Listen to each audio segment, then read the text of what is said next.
ఆనందిని ఇంటికి తీసుకువచ్చి జీవన చేత క్షమాపణ చెప్పించిన సునంద, ఇందుమతిని అరెస్టు చేయించి దిమ్మ తిరిగే షాక్ ఇచ్చిన శ్రీను. ఇదంతా ఎలా జరిగిందో తెలుసుకునే ముందు మా వీడియోని తప్పకుండా ఒక లైక్ చేయండి. మీరిచ్చే లైక్ మాకెంతో సపోర్టింగ్గా ఉంటుంది. ఇక పద్మమ్మ అయితే కన్నీళ్లు పెట్టుకుంటూ ఉంటుంది. అది చూసిన జ్యోతి అయితే, ఏంటి పద్మమ్మ కళ్ళంట కన్నీళ్ళు వస్తున్నాయంటూ అడుగుతూ ఉండంగా, ఏం చెయ్యమంటావమ్మా, నా బిడ్డ కాపురమే పోయినప్పుడు నేను బాధపడకుండా ఏం చెయ్యాలి? దాని జీవితమే ఎటు వెళుతుందో అర్థం కాని అయోమయ పరిస్థితిలో పడిపోయింది. నా బిడ్డని ఎవ్వరూ ఆదుకునేవాళ్ళు లేరు. ఎవరి స్వార్థంతో వాళ్ళు ఆలోచిస్తున్నారు తప్ప ఎవ్వరూ కూడా నా బిడ్డకి సహాయం చేసేవాళ్ళే లేరు. అటు అత్తగారు తిట్టే తిట్లు, భర్త అర్థం చేసుకోకపోవడం, ఇవన్నీ కూడా నా బిడ్డను బాధిస్తూనే ఉన్నాయమ్మా. ఏం చెయ్యాలో అర్థం కావడం లేదు అంటూ పద్మమ్మ అయితే చాలా బాధపడుతూ ఉంటుంది. నువ్వు బాధపడకు పద్మమ్మ, కుట్టి ఖచ్చితంగా తను తప్పు చెయ్యలేదు అని నిరూపించుకుంటుంది. అందరి చేత కూడా తను తప్పు చెయ్యలేదని అనేలా చేస్తుంది అంటూ అనంగానే, అలా చెయ్యాలి అంటే ముందు తను తప్పు చెయ్యలేదని నిరూపించుకోవడానికి సాక్ష్యాలు దొరకాలి కదమ్మా జ్యోతమ్మ అంటూ ఇక శ్రీను అయితే అనంగానే, ఎటువైపు నుంచి ఏం చేస్తే సాక్ష్యాలు దొరుకుతాయో అవి మనం కూడా ఆలోచించాలి అంటూ అనంగానే అప్పుడే శ్రీను అయితే చెప్తూ ఉంటాడు. ఇదంతా అసలు మీడియా వాళ్ళకి అమ్మాడి ఫోన్ చేసి వాళ్ళ కుటుంబం గురించి చెప్పిందన్న ఒకే ఒక్క కారణంతోనే కదా సునందమ్మ అమ్మాడిని బయటికి గెంటేసింది. అదే అమ్మాడి ఫోన్ చేయకుండా ఆ ఫోన్ కాల్ వేరే వాళ్ళు చేశారు అని తెలిసేలా చేస్తే అంటూ ఇక శ్రీను అనంగానే, ఇది మంచి సలహా. కాకపోతే ఫోన్ కాల్ చేసింది కుట్టియో కాదో ఎలా తెలుస్తుంది అంటూ జ్యోతి అయితే అడుగుతూ ఉంటుంది. అమ్మాడి ఎలాంటి తప్పు చేయదు జ్యోతమ్మ, తన గురించి నాకు తెలుసు కదా, మేమిద్దరం జిగిరి దోస్తులము. చిన్నప్పటి నుంచి అమ్మాడిని చూస్తూనే ఉన్నాను కదా, తను ఎలాంటి తప్పు చెయ్యదు. ముఖ్యంగా అత్తారింటి పరువు పోయే పని చెయ్యదు. తన మీద కావాలనే ఇదంతా ఎవరో నింద మోపారని అర్థమవుతుంది కదా. నాకు కొంచెం మీ సపోర్టు ఉంటే నేను ఖచ్చితంగా నిజ నిజాలు బయట పెడతాను అంటూ శ్రీను అయితే అనంగానే, నేను ఏ సహాయం చేయగలనో చెప్పు శ్రీను, ఖచ్చితంగా చేస్తాను అంటూ జ్యోతి అయితే చెప్తూ ఉంటుంది. నేను మీడియా వాళ్ళని కలవాలి అనుకుంటున్నాను. నన్ను కలవడానికి ఎవరూ కూడా అనుమతి ఇవ్వడం లేదు. మీరు గనక పర్మిషన్ తీసుకుంటే ఖచ్చితంగా నాకు అనుమతి ఇస్తారు. దయచేసి ఈ ఒక్క సహాయం చెయ్యండి. మీకు అమ్మాడి అంటే ఇష్టం కదా, ఆ ఇష్టంతోనే దయచేసి సహాయం చెయ్యండి జ్యోతమ్మ అంటూ చెప్పంగానే అప్పుడే ఇక జ్యోతి అయితే, అయ్యో శ్రీను, దీంట్లో ఏముంది, నేను మీడియా వాళ్ళకి చెప్తాను, నువ్వు వెళ్ళి వాళ్ళని కలువు అంటూ జ్యోతి అయితే ఇక తనకు తెలిసిన మీడియా వాళ్ళకి అయితే ఫోన్ చేస్తుంది. ఇక ఆ రోజు ఫోన్ కాల్ ఎన్నింటికి వచ్చింది, ఎవరు చేశారు, ఇవన్నీ కూడా ఇక శ్రీనుకైతే ఆ మీడియా వాళ్ళైతే ఇస్తారు. ఇక ఫోన్ వాయిస్ రికార్డింగ్ వినంగానే అప్పుడే శ్రీను అయితే ఒక్కసారిగా షాక్ అవుతాడు. అంటే ఇదంతా చేసింది జీవన. నేను అనుకుంటూనే ఉన్నాను, జీవనమ్మ తప్ప ఇంకెవరు అమ్మాడిని దోసిలా నిలబెట్టాలని చూడరు. వెంటనే ఈ విషయాన్ని అమ్మాడితో చెప్పాలి అంటూ అనంగానే అప్పుడే మళ్ళీ ఆలోచన వస్తుంది శ్రీనుకి. అమ్మాడికి కాదు, ముందు జ్యోతమ్మకి విషయం చెప్పాలి.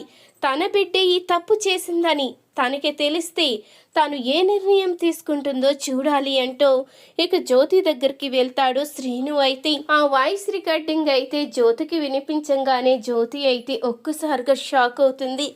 అంటే ఇదంతా చేసింది జీవన. అసలు ఏం జరుగుతుంది శ్రీను అంటూ జ్యోతి అయితే అడుగుతూ ఉంటుంది. ఈ విషయం మీకు చెప్పిన తర్వాత మీరే ఏదో ఒక నిర్ణయం తీసుకుంటారని నేను మీ దాకా వచ్చాను అంటూ అనంగానే అప్పుడే జ్యోతి అయితే పూర్ణిమకి ఫోన్ చేస్తుంది. అసలు గుడిలో పెళ్లి ఏర్పాట్లు ఎవరు చేశారు, పెళ్లి చెయ్యమని మిమ్మల్ని ఎవరు తొందర పెట్టారు, నిజంగా కుట్టి ఏ ఏర్పాట్లన్నీ చేసిందా అంటూ అడగంగానే అప్పుడే పూర్ణిమ అయితే చెప్తుంది, ఈ పెళ్లి ఏర్పాట్లు చేసింది ఆనంది కాదు, నేనే కంగారు పడి పెళ్లి ఏర్పాట్లు చేశాను. మమ్మల్ని ఒక రౌడీ బెదిరించాడు, మీరు ఊరు వదిలి వెళ్ళకపోతే చంపేస్తాను అని. ఆ భయంతోనే నేను కంగారుగా పెళ్లి ఏర్పాట్లు చేశాను అంటూ పూర్ణిమ అయితే జరిగింది మొత్తం చెప్తుంది. ఇంతలో ఇక ఒక రౌడీ అయితే ఇంటి ముందుకి వస్తాడు. ఇక ఇందుమతికి ఫోన్ చేయంగానే ఇందుమతి అయితే ఎవరూ చూడకుండా బయటికైతే వెళ్తుంది. అప్పుడు ఆ రౌడీ అయితే ఇందుమతిని డబ్బులైతే అడుగుతూ ఉంటాడు.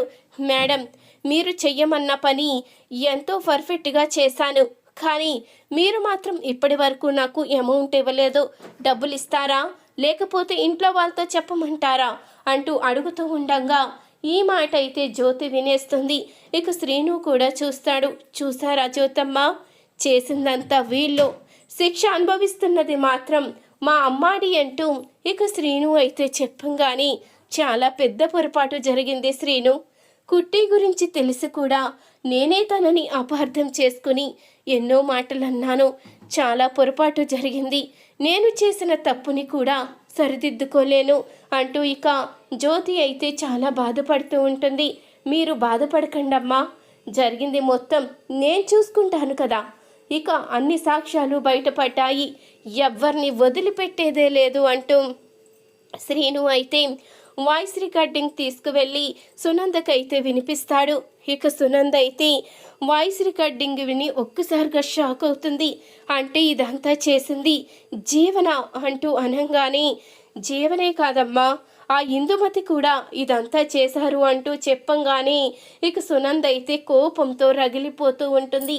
ఆ ఇందుమతిని వదిలిపెట్టేదే లేదు అంటూ అనగానే, ఆల్రెడీ ఆవిడ మీద పోలీస్ కంప్లైంట్ ఇచ్చానమ్మా, పోలీసులు ఆవిడ్ని అరెస్ట్ చేస్తారు, ఆవిడ సంగతి పక్కన పెట్టండి, మా అమ్మాడి సంగతి చూడండి అంటూ అనగానే, నేను ఇప్పుడే ఆనందిని తీసుకువస్తాను అంటూ సునంద అయితే ఆనంది దగ్గరికి వెళ్తుంది. ఇక ఆనందికైతే క్షమాపణ చెప్తుంది. నేను చేసిన తప్పు సరిదిద్దుకోలేను, నీ గురించి తెలిసి కూడా అపార్థం చేసుకుని అనరాని మాటలన్నీ అని నీ గుండె గాయపడేలా చేశాను ఆనంది, నన్ను క్షమించు, చిన్నదానివైపోయావు, లేకపోతే నీ కాళ్ళు పట్టుకుని క్షమాపణ చెప్పేదాన్ని అంటూ సునంద అయితే అనగానే, అత్తయ్యగారు మీరు నాకు క్షమాపణ చెప్పడం ఏంటి, మీరున్న ప్లేస్లో ఎవరున్నా అలాగే కోప్పడతారు అంటూ ఆనంది అయితే చెప్తుంది. ఇక ఆనందినైతే తనే దగ్గరుండి ఇంటికైతే తీసుకువస్తుంది సునంద. అప్పుడే ఇక జీవన చేత అయితే క్షమాపణ చెప్పిస్తుంది. ఇంతలో ఇక ఇందుమతిని అయితే పోలీసులు అరెస్టు చేస్తారు. ఏంటిందమ్మా, మా అమ్మాడి జీవితం నాశనం చేసి నువ్వు మాత్రం సంతోషంగా ఉండాలని చూస్తే ఎలా ఊరుకుంటానో చెప్పు, అమ్మాడి జీవితాన్ని నాశనం చెయ్యాలని చూస్తే ఎట్టి పరిస్థితిలో క్షమించేదే లేదు. ఈ బండసీను ఉన్నంత వరకు అమ్మాడిని ఎవ్వరూ కూడా ఏమీ చెయ్యలేరు. నేను తనకి అండగా ఉన్నాను, తనకి ఏ ఆపదొచ్చినా చూసుకోవడానికి నేనున్నాను. ఈ విషయం మర్చిపోయి మీరు ఇష్టం వచ్చినట్టు ప్రవర్తిస్తాను అంటే ఎలా చూస్తూ ఊరుకుంటాను. ఇక మీరు జీవితాంతం జైల్లో చిప్పకూడు తినడమే అంటూ ఇందుమతికి అయితే శ్రీను దిమ్మ తిరిగే షాక్ అయితే ఇస్తాడు. అప్పుడు ఇక జీవనని ఇంట్లోంచి వెళ్ళిపోమని సునంద చెప్పంగానే, అయ్యో అత్తయ్య గారు క్షమించండి, ఇప్పుడు జీవనని బయటికి గెంటేస్తే జ్యోతమ్మ తట్టుకోలేదు, మీరు తనని క్షమించండి అంటూ ఆనంది అడుగుతూ ఉంటుంది. చూడవే, నువ్వు ఎంత తప్పు చేసినా తను మాత్రం నిన్ను క్షమించమని అడుగుతుంది. ఇప్పటికైనా బుద్ధి తెచ్చుకో, ఇంకొకసారి ఇలాంటి తప్పు చేస్తే నిన్ను ఏం చేస్తానో నాకే తెలియదు అంటూ సునంద అయితే జీవనకి వార్నింగ్ ఇస్తుంది. ఇక ఆదిత్య కూడా ఆనందికి క్షమాపణ అయితే చెప్తాడు. ఇక ఆదిత్య ఆనంది ఇద్దరు కూడా ఒకటవుతారు. ఈ వీడియో కనుక నచ్చినట్లయితే తప్పకుండా ఒక్క లైక్ చేసి మా ఛానల్ని సబ్స్క్రైబ్ చేసుకుని పక్కనే ఉన్న గంట సింబలపై ఆల్ అని క్లిక్ చేయండి. అప్పుడే మేం పెట్టే ప్రతి వీడియో మీరు మిస్ కాకుండా చూసేవచ్చు.